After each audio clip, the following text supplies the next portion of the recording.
गृहर वास्तु दोष को शांति करने चाहूले ऑफिस बा जेकोसी जगार वास्तु को संतुष्ट करने चाहिए आपण गृहर बा जो जगार ठीक जगार ईशान्य कोण उत्तर पूर्व कोण रे गोटे नुआ माटी हांडी थुअंतु से किछि खसा पकई दियंतु से किछि जौ धान आउ किछि गहम किछि बुट पकई दियंतु मन रहिला किछि खसा किछि जौ धान किछि गहम किछि बुट तादरे पकई दियंतु तापरे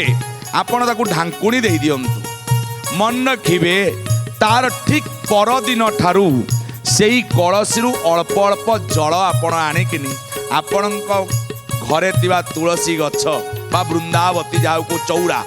से तुलसी गछर मूल टिके टिके पानी देबे जेतिकी पानी आणुथिबे सेतिकी पुनी पूर्ण कर दउथिबे माठियारे हां एमती आपण 3 मास आपण करंतु याकू कला बेले आपण ओम श्री नरसिंहाय नमः एई मंत्र 108 थर जपन करिकिनी तुलसी गछरे पानी दउथिबे सेई दिन ठार जो अमावास्या पड़िबो प्रति अमावास्या रे जोटी गोमाता देखिए गाई की 5 प्रकार फल 5टा